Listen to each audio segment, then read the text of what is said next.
to close First and Second Avenue on Friday, sorry Rick, I can't read this, 12:30, 1:30 on Sunday, February 21st, or Friday, February 26th?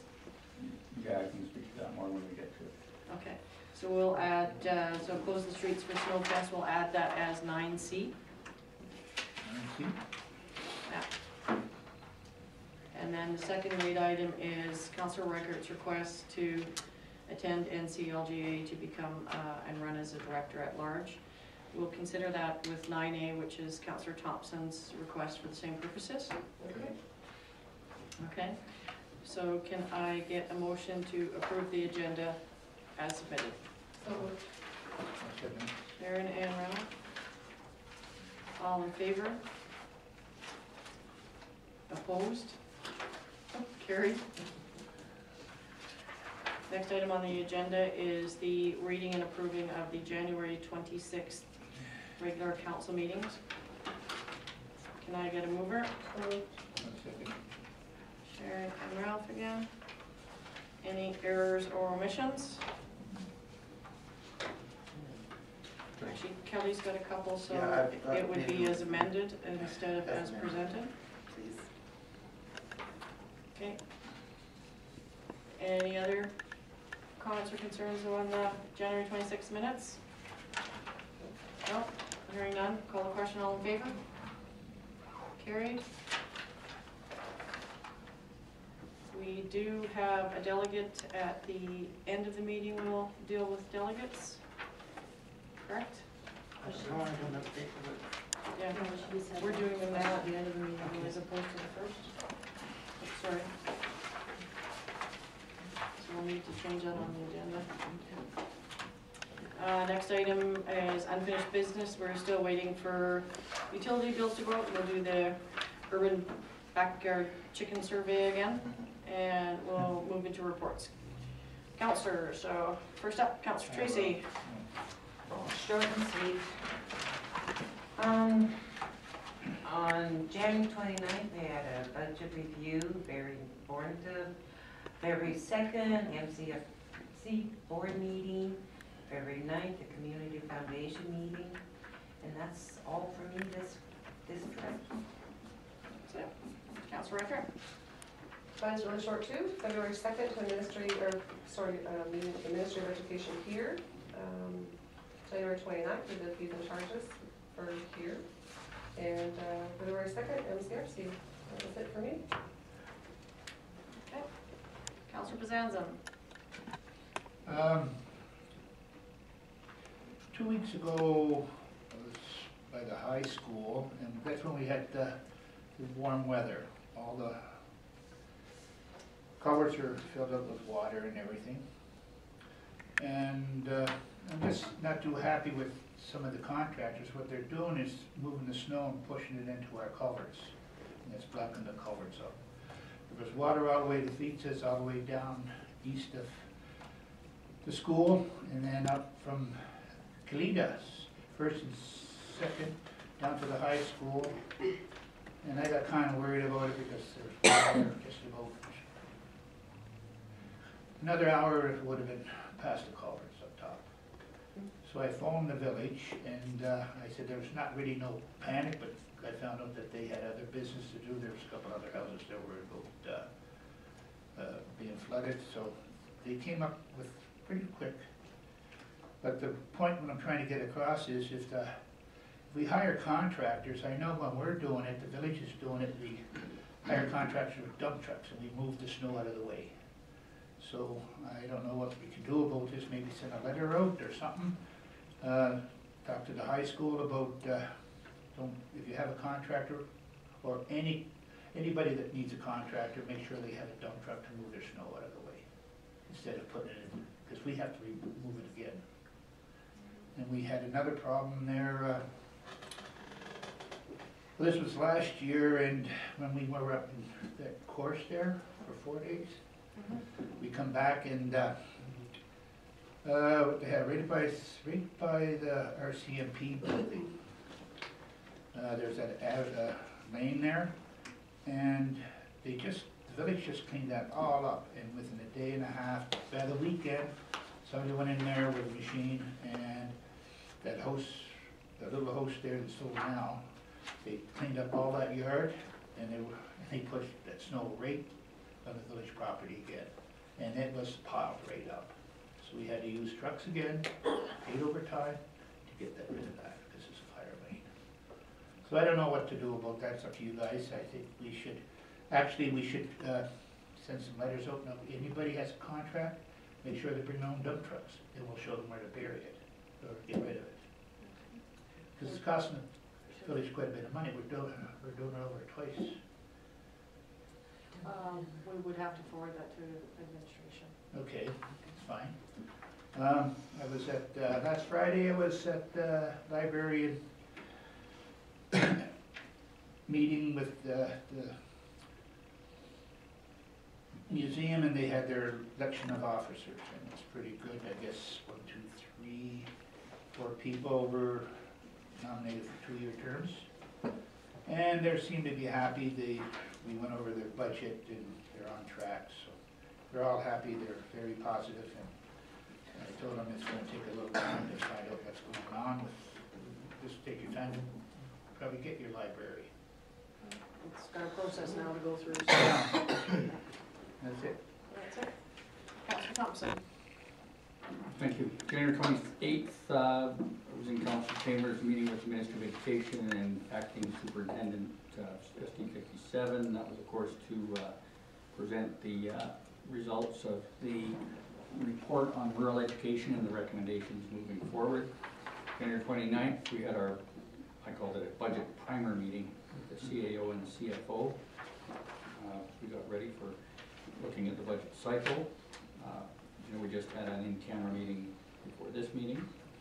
Other activities I've been involved in, I attended the 5th meeting of the Rural Advisory Council in Richmond. We received an update of work progressing on the rural dividend. We provided advice on rural access to capital and had a discussion on business support. We had a presentation from Minister Thompson, and we addressed additional topics which the RAC can provide advice to government on. During the last 2 weeks leading up to January, we conducted McBride Syrian Relief private sponsorship information, and I'm pleased to say that we received a good response during our support drive moving forward. We're going to try and coordinate with those people involved and see if we can reach our sponsorship goals for a community private sponsorship. Additionally, items, face-to-face meetings with residents on a variety of topics, including budget process, a lot of discussions about the very unfortunate avalanche disaster that we had outside of McBride, and recently concerns with regard to BKB Cedar and potential loss of jobs in the forest sector. And I submit this to Kelly. Thank you. Thank you. To catch up, I didn't really write a lot last time, but I didn't get a chance to report because I had been out of town. So basically I started at the January 21st, I attended the MCFC public meeting. On the 28th, I attended the meeting with the Minister of Education. On January 26th and February 9th, we had in camera under labor and law. February 2nd, we had a community forest meeting. On Feb 5th, I think it was, no, sorry, January 29th, we had a budget meeting. February 5th, I met with the Community Foundation Committee. We'll be starting our first 2016 granting cycle shortly. And then took time off over the weekend to celebrate my granddaughter's 6th birthday. So that's my administration. You're on next reporting, so we'll move to finance. Checklisting starting on page 7, I've got right. So were we not going to get a report on the lagoon road? As soon as we get our last invoices in. I wanted to give you a complete report. We're still waiting for a couple of slow pokes. So, on the checklisting, anybody got any questions or comments on it? For Enid?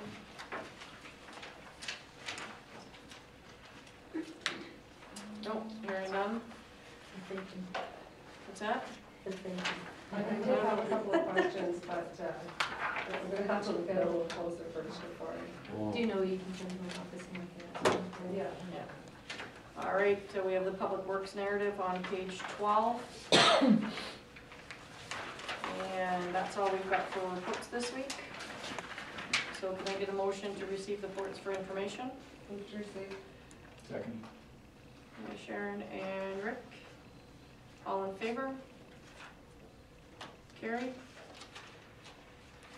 All right, so we have nothing requiring action and correspondence, and we have several things on information in there. Unfortunately, it looks like our gas tax strategic fund application for McBride Peak and Tier Mountain Trail System was unsuccessful, as well as our Dominion Creek water intake replacement application was unsuccessful, so that's kind of a bummer. Any other comments on the information? With regard to the gas tax strategic priority funding applications, will administration be following up to find out where our applications were deficient Yes, and reporting back? yes. Thank you. Okay, so next we'll go on to bylaws, permits, and policies.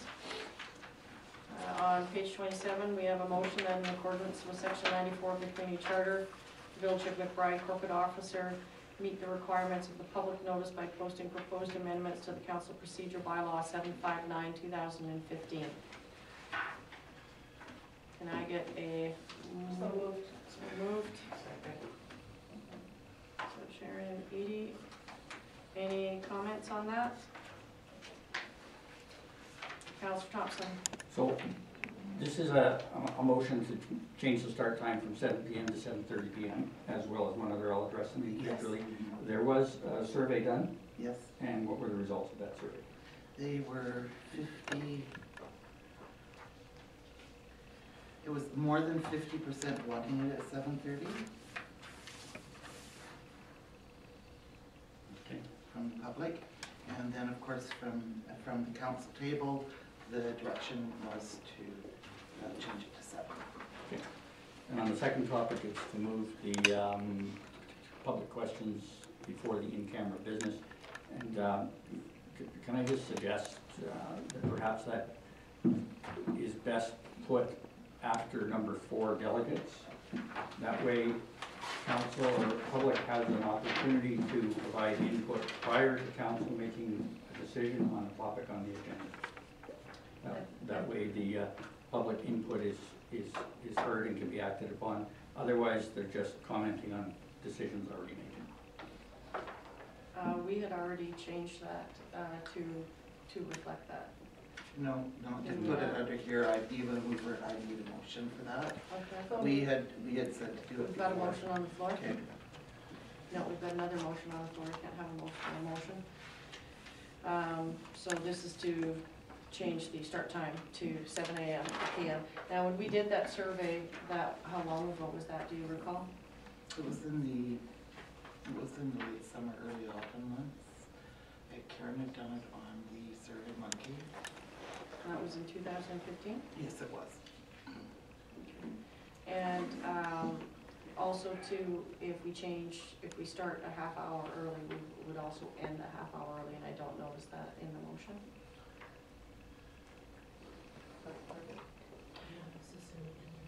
We wouldn't necessarily end early. That would be changing 3 things. Okay. We don't really have an end time though. Yes, Yes, We do. We have to be Mhm. done by 2200, I believe. Yes, Yeah. we done, we start at 7:30, that's done by 10. Right. So we start at 7, we're done by 9:30, or we start done by 10? Well, that's what I'm saying, is if we change the start time to 7, we don't have a motion to change the end time as well, but there was a definite time frame Oh, in there's a which, time frame in there? yes, So- it's okay. 7:30 to 10. So if we change it to 7, that's a half hour longer, correct? That's correct. Alrighty, well, just clarification on that then, Marlene. So administration took your direction on that, Yeah. and if you want it changed, it's simple to do. Just give us that direction. did council want to change, we would have to amend the motion? Okay, amend the motion, amend the motion. There we go. Okay. So would I have to do that and then amend it, right? Okay. The proposed amendments, yes, you would propose that start time be 7 and finish time would be 9:30. And we'd also have to have a motion to bring the informal delegates to be number 5 in business on our procedures, because the motion to come right where it is now, right after new business. So, Okay, I think we so should. Councillor, so we should do one, and then Councillor Thompson could maybe make the motion to bring it to item 5. Yeah, I think we should just leave that one at this time because it'll get really messy, because I believe we also need to change the procedures bylaw on that. Do we not? This is the procedure. This is the procedures bylaw that we're doing. It's section A of it, yeah, and the. Okay, so we would have 3 motions on the floor then. Or 2, no, a motion, an amended motion, and then a second motion. Okay. Sorry, not making it simpler, am I? I think you're making it up. No, okay, so the first motion is basically we're changing the start time from 7:30 to 7 PM. Okay. Just a point of order. I think this can all be done in one motion because it's written with an A, B, and a C. Yeah. Okay. Very simply. Yeah. The motion that in accordance with section 94 of the community charter, the village of McBride corporate officer meet the requirements of public notice of amendment to council procedures bylaw 759/2015 by amending the start date to 7 PM. Mhm. By moving public questions to number 5, Mhm. and by amending the end time to 9:30 PM, Sounds much better. A, B, and C. Moved by Thompson. Second.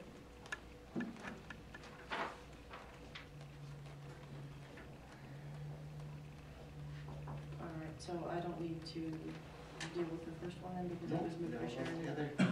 For me? Yeah. Do I have to deal with that one? No, oh yeah, you do, because Because Sharon and you. Sharon and Edie had moved and seconded that, yeah. So we'd have to defeat that one and then do it again Mhm. with A, B, and C. Okay, so on the first motion, which is, as stated there at number 8, we'll have to call the question. All in favor? Opposed? Opposed?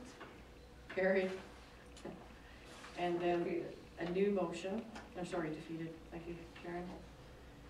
The second motion would be exactly the same, except for we would have amend the start time to 7 PM. That the public questions go to number 5, and amend the end time to 9:30. That's So moved. I've already got Oh, you've already got the motion? Yeah. Okay. Rick and Sharon, so any other comments on that? No. Call the question, all in favor? Carried. That was really sloppy. All right, so next item on the agenda is a motion for that council give the Village of McBride fees and charges bylaw number 762.2016 its first, second, and third reading. Mover? Seconder? Edie? Any comments or questions on that? Councilor Thompson? I do have a few. Are you ready? Do you? Is there any time on your? Yeah. Okay. Okay, so I went through for consistency and just some things that popped out. Just bear with me for a moment. I'm looking at the Schedule A, What page is it on? page 34. 34. And I note that on the Schedule A for water, there is no line item for hauls. But there is under the sewer. So, do put a separate line charge, a line item in there for halls. We have 3 halls, Elks, Legion, and we have the Robson Valley Community Center. You don't have to list everything that you have in your municipality. I mean, in one regard, you can Well, just delete the other one out. I guess I'm just wondering under which category it falls then, It because, would be a basic commercial rate. Your community hall actually has a set rate. Rec center will have a set rate. Mhm. So anything that doesn't fall in any of those particular Okay. categories would then become the basic rate. Okay, so where then does the Robson Valley Community Center fall? Basic commercial rate. Or is it a separate entity? Because rec center is. I don't think you guys decided to do that. Yeah. I As don't- opposed to the rec center. The rec center has its own. It has its own line. Yeah. I think you guys were just willing to leave that as a Basic commercial. basic commercial. But you wanted to, I don't know.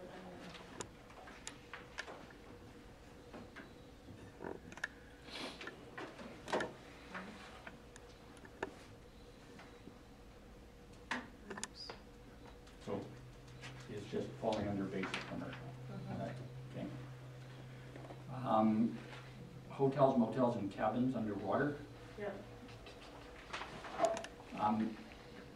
Many of the wording that I looked at for several of them have, rather than a base unit, it calls a manager's unit. And the reason I'm bringing this up, that you would have a rate for the manager's unit plus a rate per room or cabin. Usually your manager's unit, if they're living in it, is the basic rate. Right. I'm just looking for, just bear with me on the next 2 points. And you've got rooming and bunkhouses. Now, rooming and bunkhouses also have listed as a base rate, but they don't have a manager's suite in them.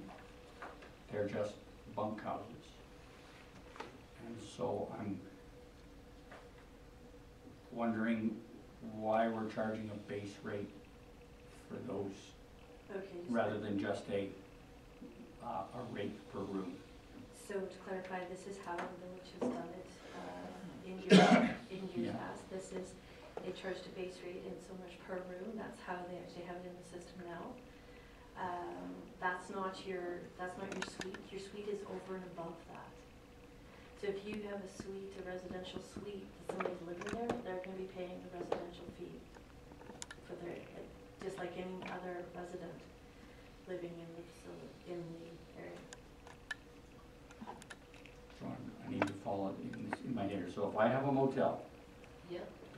and so I'm gonna be paying a $262.59 base flat rate, plus I've got, for example, 10 rooms, so that's $676.70 in addition to that. Yep. If I have a manager living there, I'm gonna pay an additional residential. The manager should be paying the residential. If he's there year round, he's So- living, it's his home. If it's a separate residential suite, for sure, but So isn't that isn't that That's the not base part of, rate? that's not part of the hotel. No, what if it is? it would just be another room. Like, If for he's just example, living in a room and not living, like take, for example, the North Country Lodge. okay, The managers have a suite behind the front counter. Right. That's where they live. They would be paying for a suite. they pay residential rate, and that's what they're paying for now. So they pay residential rate, plus a base rate, plus a rate for every room. That's what's happening right now, yeah. So we're writing this bylaw, so if we don't, we could change that. That's right. what I'm suggesting. I just don't know why we're double dipping. You're not really How is it double dipping? It's a business and a residence, right? The business end of things is going on in the business part, and the residence is going on in the residence, right? You as a resident has to pay your residential for your home. When you have a business, you Right. have to pay for your business. You just happen to be in two different laws. So, for example, other places have it listed, motel manager's unit, they pay a residential rate. Each rental unit, they pay a rental rate. Right, That's how it's, you know, Cash Creek. so this is no different. Yes, it is. You're just told Because we don't- you're paying a commercial base rate plus a per room rate But would plus a residential rate. you, okay, so would you prefer them pay residential or commercial rate for each one of their rooms? No, I was suggesting that you pay that your manager's unit, where the manager is living, pays a basic rate for living, or it could be a commercial rate at that point. But remember, that will be counted out of their number of rooms. He'd actually be paying less. I don't see that. Because I'm bringing it up to admin, it's because we're only on first, second, and third reading, so Yeah, it's gonna come yeah, down. no, So I'm just that's bringing how it we're up. doing it. It just, I think there's some confusion as to exactly what a hotel motel would be paying. So they're paying their base rate, so they're covering all their laundry facilities, right? You're paying the other part for water and sewer for each individual room. If you got somebody living in there year round, they need to be paying just the same as you as a resident for the usage of water, sewer. Just because they live in a hotel, it doesn't be, I mean, apartment has to pay the same thing. So the basic commercial rate for a hotel or a large motel, that covers the 7 or 8 industrial size washers that they use. That is what covers all of that. The much lesser rate per unit or per room covers the use of the paying guests, use of the water. If there is a full-time residential suite there, that room would be not counted as a lodging room or a room to let, but it would be counted as a residence. Okay, so just making that, I just had to make that clear. No.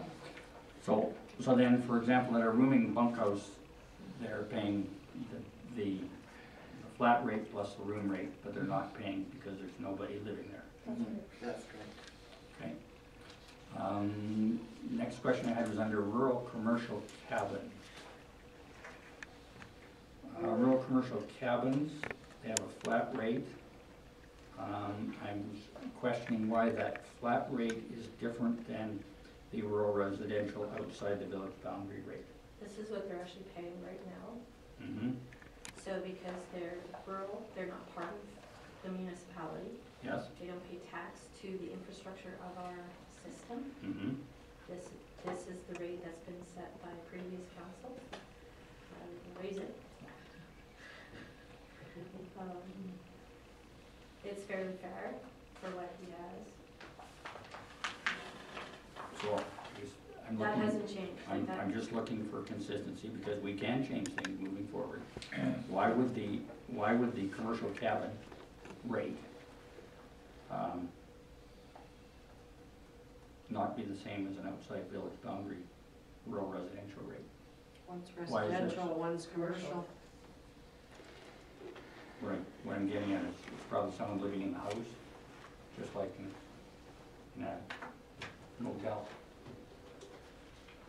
Anyway, I just bring that, I bring that up because it's an inconsistency in my eyes. His resident would be paying the 40170 for his Mhm. home, Mm-hmm. but his business is paying 438 plus 75. Okay. Same as your other hotel, you pay a little bit more for the washing Okay. machines. And the rural residential also covers the watering of livestock, gardens, etc. Okay. Train station, where did that fall? Is that, That we deleted. We deleted train station. It was on there, we took it out. Yeah, that it was just- taken is out. that just business rate? That was a really big rate that I didn't know where it came up with. It wasn't in your system, like, you didn't actually have anybody paying that fee, so there was really no point in keeping that fee in your fees and charges bylaw.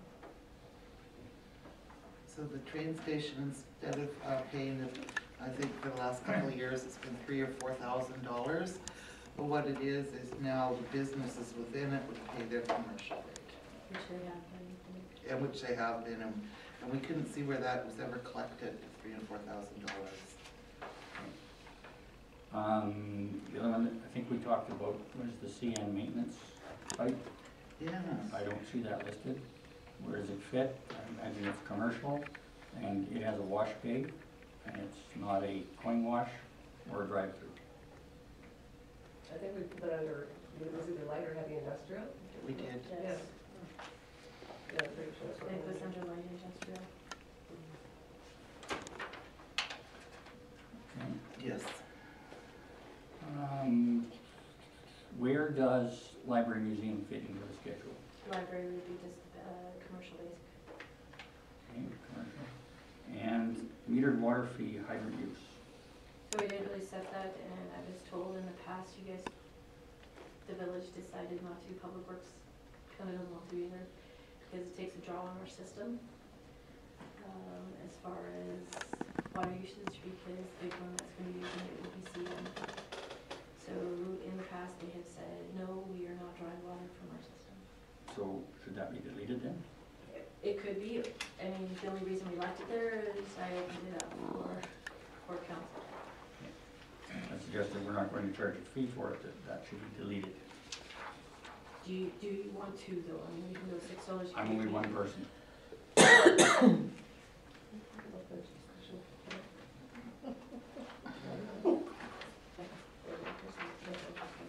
So, which one was that, Rick, that was? Some a- of the last one. one. Yeah. Oh, meter time, I don't, Metered water fee. There's no meter on there, though. You have to put one in. We should have a meter that goes onto the hydrant tester drawing it. What would the meter drawing it for? So this is if someone wanted to put their own hydrant in, is that correct? No, this is somebody wanting to draw water out of the hydrant, putting it in a big, say, Swimming pool, water truck. water truck, 20-gallon water truck. So they can use it for, And is there a way to meter it as it's coming out of the fire hydrant? yeah, they have a meter. Meter on it? Yeah. Okay. So maybe we can look at what the average fee is for that elsewhere. Well, a lot of them wouldn't use the hydrants. Well, Or it's see usually- any. It only takes one person to use it, not to charge them, so we don't know what we should charge them. yeah, but if we haven't had anybody charging it, and we just typically don't do it, probably remove it. So you have two choices. Yeah, there you go. You do or you don't. What, can I suggest maybe admin look into what other jurisdictions charge for metered water if you're filling a water tank? And It's about $12 a cubic meter. Just $12. The cubic meter.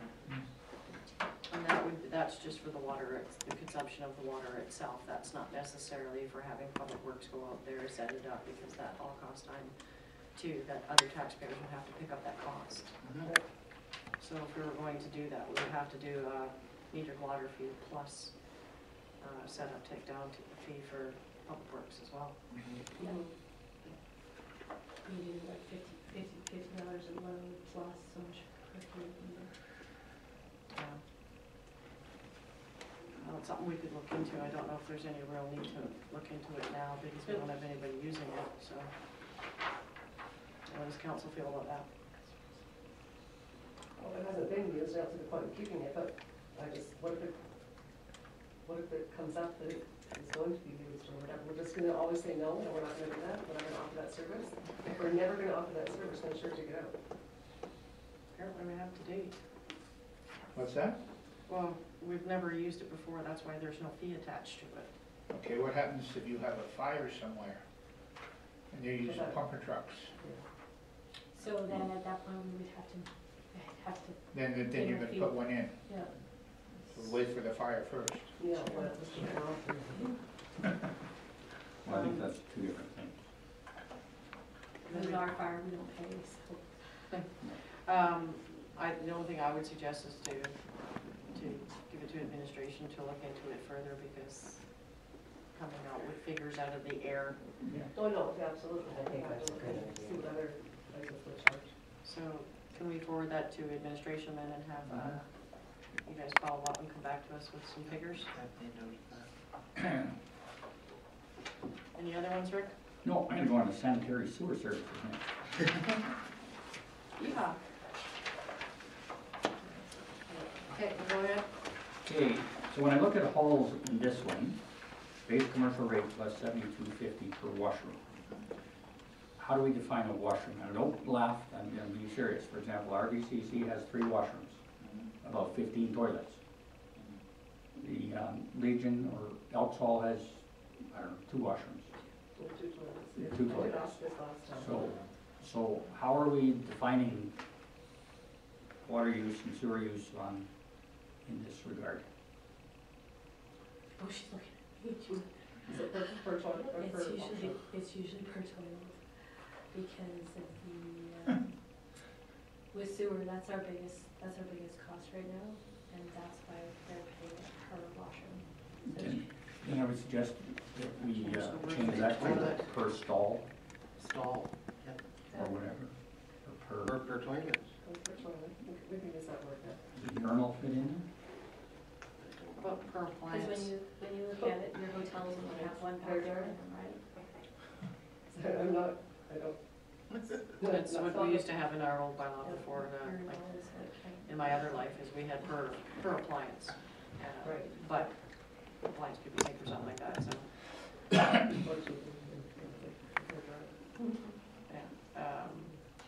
But it's only the ones you use, so let's get on so with you would this. say washroom could be toilet, right? So per stall.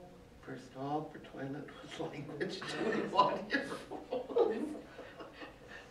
Per sanitary sewer apparatus. Well, we don't say toilet because washroom sounds. Anyway, just you can bring that back with a different wording perhaps.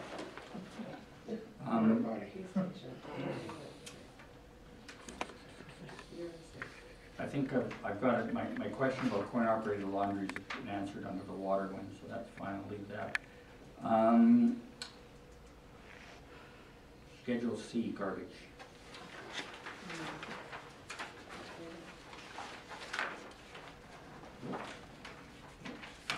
Schedule C.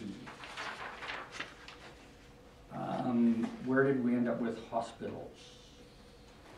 Hospital falls under the commercial pickup. It's per bed, right? Okay. And the others are taken care of. Okay, and then the other question I have with regard to those 3 schedules is the annual fee paid prior to April 30th is a 5% discount applied to residential accounts only. And I'm wondering why we can't or shouldn't apply those to business accounts that come forward early and pay their fees also. Well, originally, the council last year decided not to give anybody a discount this year. You guys have decided to go with 5% just for residents. It is a huge cost to us, but it's up to council. I'm just putting it out there because our small commercial businesses pay a huge amount already, and if we're gonna offer a discount to residences, I think we should be offering the same to business clients. But when you look at it for your business clients, $286 a year, and some of them are even getting, because they're putting it in the bins, they're getting 2 pickups a week. That's pretty cheap to give them another 5% discount off that. So what you're saying is the garbage truck picks up the garbage twice a week, right? In the bins, yeah. In the bins? If anything, they should have done that higher.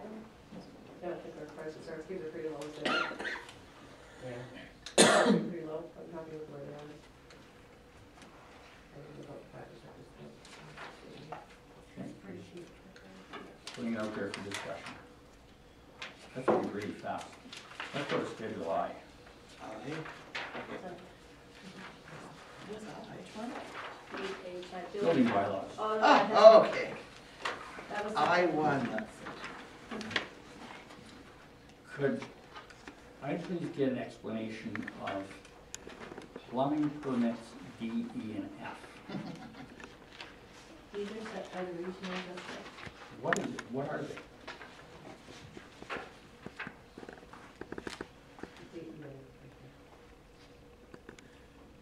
So what is D? So if you put a fire hose in, for a connector, it's $4 for each outlet where you would connect onto. Is that what you're talking about, Councillor Thompson? Yeah, Yeah. So some businesses have standpipes, some people would put them in. It would be $4 per standpipe. So they have to pay the permit fee. Yeah. So this, and yeah, so we are guided by the regional district on this. okay, just seems like it was pretty cheap. We don't collect these fees either. We- Yeah, these fees do not come to the village. Okay. Yes, that's correct. Okay, I'm gonna go to Schedule J, business license bylaw.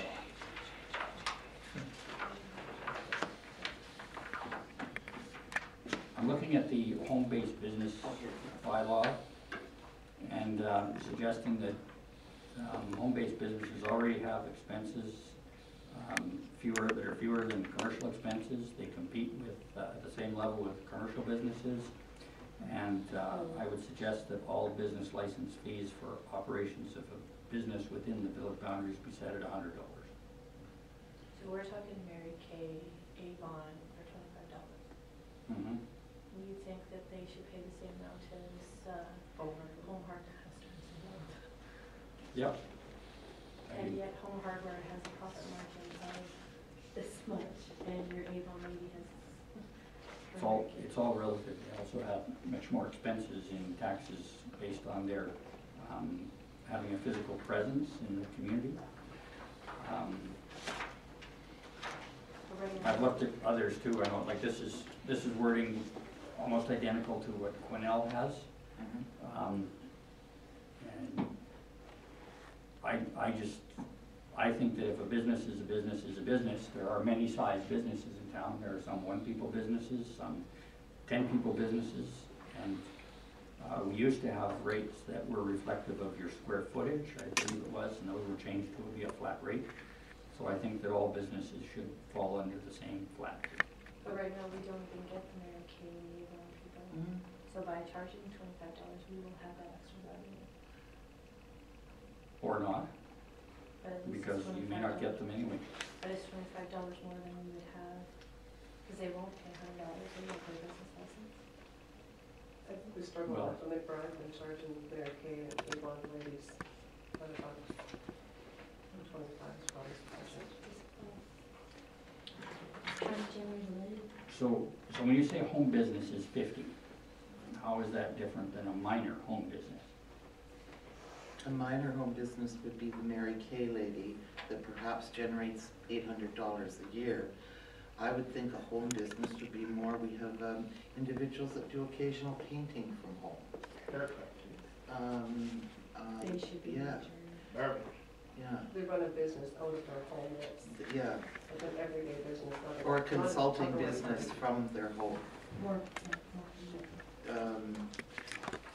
The general contractors, I mean, they pay the same rate, so anyone that's competing at that level is paying the same rate as a farmer's market and every other commercial business in town. Also, if you'll notice with the minor, there's no mobile service. That means they're not wandering around setting up here, there, and everywhere. There would be an expectation in that case that they actually pay for the $100 as a mobile vendor.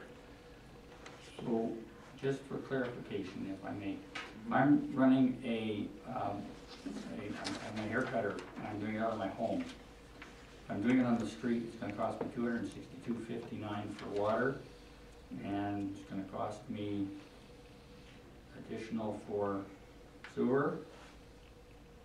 I'm not sure where that ends up on that list, I don't see it actually.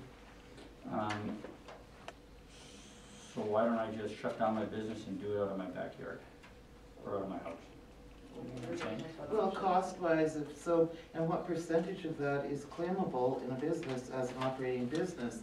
If you were running a hairdressing shop from home, you're still paying all the residential fees, which you can claim, I believe, maximum 30%. So I think that if the math was done, you'd find it's pretty much 6 of one, half a dozen of the other. Again, these are only our suggestions from other communities.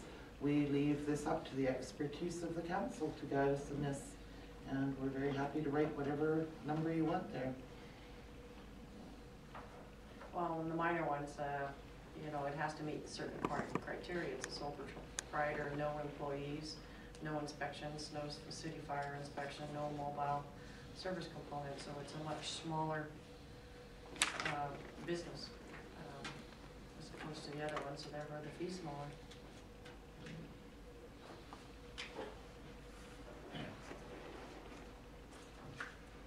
So nothing brought forward on that one then? Nope. Anything else, Councillor Thompson? Only under livestock. We better pay attention to this, we might have chickens. Okay, and it's more of a question, are dangerous dogs defined in our bylaw, our other bylaw? Yes? And and they're also defined provincially, I believe. So we might have some, but we also will have the RCMP will have to notify us as well. Okay, I just want to make sure that, because we have 2 separate fees, so we have to somewhere have a definition of that. Absolutely. Okay, and then lastly, I'm looking at harboring an unlicensed dog and possessing or harboring a habitually noisy dog. Is that a fine for someone who has a nice, something that's defined as an that someone owns an unlicensed dangerous dog? That would be a fine to whoever's harboring the dog. So is that what that $500 fine is? Yeah, so we've actually just about had this happen very recently. A dog was deemed as dangerous. It bit a human being. It broke skin. The RCMP were involved. Our bylaw officer was involved. The dog got shipped to be babysat at another house where none of the rules were met. So it had to be explained to them that they were harboring a dangerous dog, and that dog couldn't be on the property without meeting all the necessary safeguards for the community safety that are met at the dog's original home. So you can't just shift a dog that's a biter around town and hope that it's forgot about. Okay. Yeah. So I've got these biters and these barkers. The barkers, yes. Okay, and it says a fee. Is that a daily fee, a monthly fee, a one-time fee? They get, the process has been, they usually get a phone call first, then it's followed up by a letter with the bylaw attached to it. And they're given so many days, depending on how it is, to rectify it, and then they're followed up with a fine. Okay. So what's actually a dangerous dog? How many times you have to Per bite a incident? person? Once. Just once, that's Just it, no once. matter It if can be- somebody It can comes be in my deemed as a yard. dangerous dog, that's correct. Really? Talking about my body. So does that, can that happen on more than one, is that per offense, I guess? Per incident. Okay. And with the dangerous dogs, there comes a point where it's stepped in and the animal, it will be put down because it's considered incorrigible, it's not learning. Okay, I need Yeah. clarification on that. Okay. Okay. Yeah, Any other comments? those are my comments on that. Okay. She's gotta find back where I am now. All right, so we have it moved by Sharon, seconded by Edie. So I'll call the question then, all in favor? Carried? So that's with the With the changes, yeah, direction. With the, yeah, with amendments. Okay. All right, so on to new business. NCLGA has put out a request for directors at large. There's a blurb on 42 in your agenda package.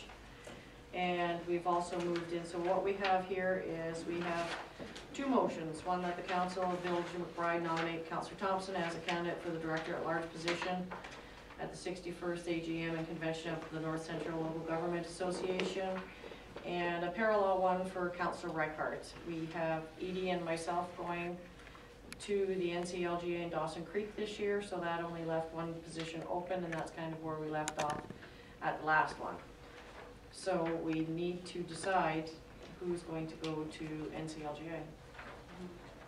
Oh, this is, Can I just, if I can just clarify, just maybe making a point of order. There's a process that we have to go through in order to get an application. This does not preempt the decision of who's being paid to go by council. This was simply to enable, firstly myself, because I put the motion forward, to start the process of NCLGA Director at Large process. That doesn't mean that I'm preempting the decision of this council of who's being supported by the council fund. Okay. So for example, if it works that I'm not going by village council, I'll find another way to represent myself at this session.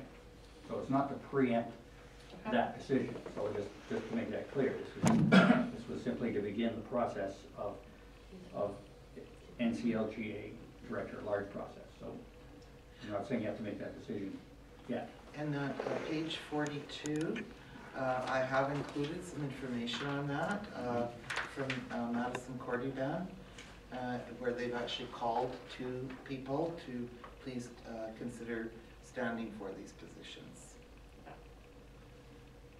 So I guess we have three things then.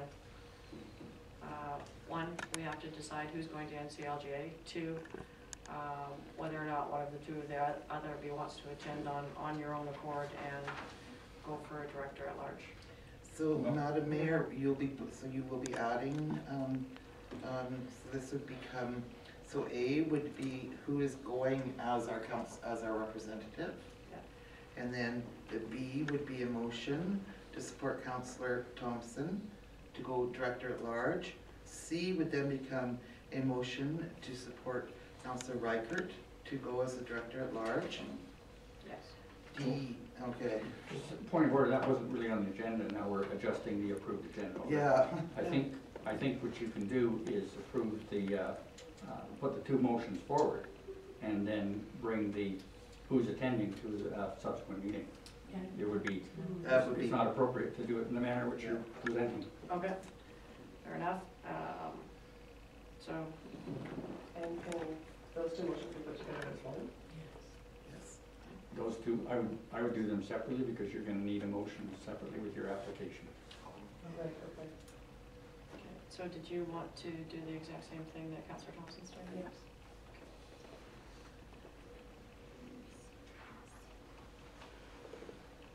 All right, so we'll just use the same wording for the motion. So,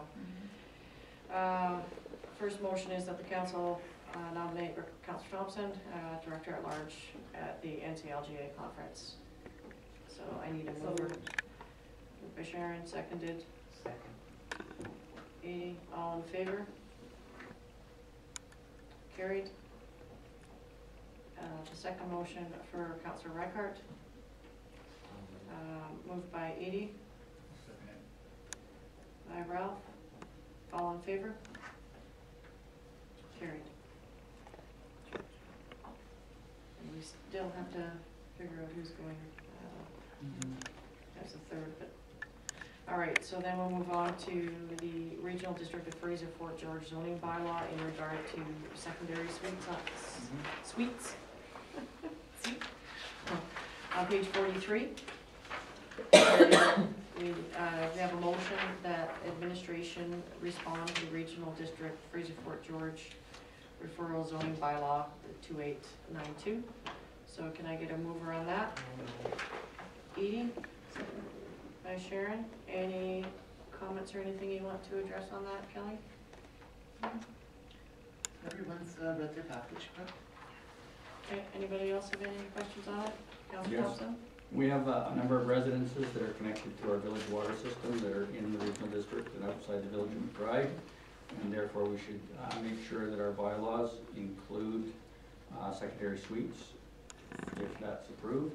And so just going back as a recommendation to staff that they look at secondary suites in terms of sewer, water, and garbage. And I think we need to be cognizant that as this moves forward, if this moves forward, we will have to have parallel policies with regard to secondary suites within the village of McBride. That counts cabins too and everything? No, No, secondary suites. in your house. Rent out your basement. So that would, secondary suites, from my understanding, would also cover people that let out a small suite or bedroom for vacationers and whatnot, right? Something called, vacation rentals, Yeah, that's what I thought. but that's, I think that's a bylaw that we don't have. We don't have anything on vacation rental. You may have to address that. But my concern is with water and sewer Yes. connections for those that are in the regional district.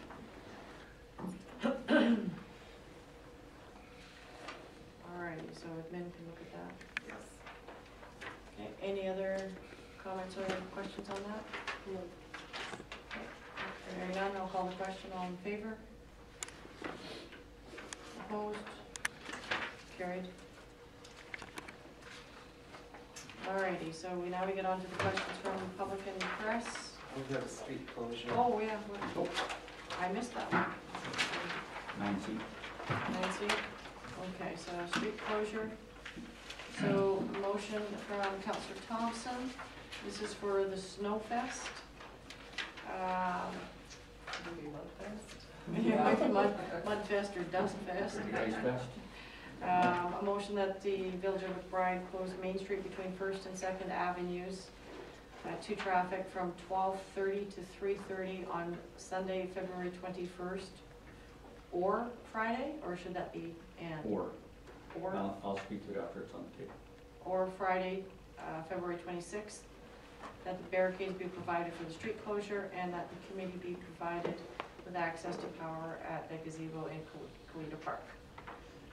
So can I get a mover? So moved. Question.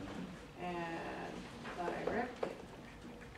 Okay, Speaking to the motion, the reason I've added or Friday, February 26th is that the committee is going to be meeting shortly to look at those dates again. We originally chose February 21st, but we're looking at changing the date to Friday as it's a non-instructional day and there's some other activities going on that date. So we may change that, but we won't have time to bring it to council later. So we'll, on whatever day is chosen and if approved, we'll let administration know the selected date. I just didn't have it for this meeting. fair enough. Any other comments or questions from council? Hearing none, call the question. All in favor? Carried. You're still waiting for that? All right, so one last item. Oh, Kelly has it. Questions from the public. So that you have Oh, that. yes, I do, What's sorry. that? Sorry, I can't read. Question. No, these are just, Oh, I thought you said we were done It's with Mr. Frank. so, Mr. Frederick, you wanted to address the NCLGA something or other? Director. Okay, That one's been answered? okay, so we don't need to worry about that one? No. And then the fees and charges by law. Can you give me an idea of how much of an increase, or if there is any increase from previous year? To what? Well, like, sorry, She said $2 at What? all across? $2 or No, she said to what, I think is. Oh, to the for instance, a commercial rate in 2015 paid $200, now they're paying $204, so it's a 2% increase. did you sort of just do a general increase percentage across the board, or did you, What we did is we tried to align them with most municipalities. Residential's did not go up. You can see that sewer went down, or water went down, but sewer went up, but the base rate is still the same. So as per residents, they did not change. We want to see where things go, and that's why council's only doing the 2016 year, to see, because it's our sewer that we need the money in to cover the lagoon project, the $90,000 a year that we have to pay back. So that has to come out of sewer. okay, so commercial rates didn't change either, or slightly? If, yeah, it's pretty much the same thing, if maybe like, you know, I changed $1. Okay, so I could refer to it as a minor change, like Yeah, real yeah. small percentage. Yeah, Well, depends if the base commercial rate stayed the same. Yes. did we? Okay, so The- sorry, I didn't have it, I don't know. in The front of me. basic rate stayed the same for water. And sewer, if I may. Sewer went up. Yeah, there's some blanks there. I think sewer went up.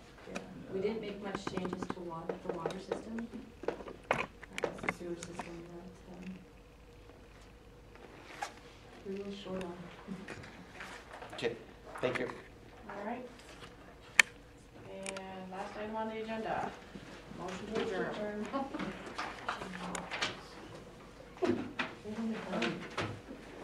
Thanks everyone for coming out. Get your money. Cheers.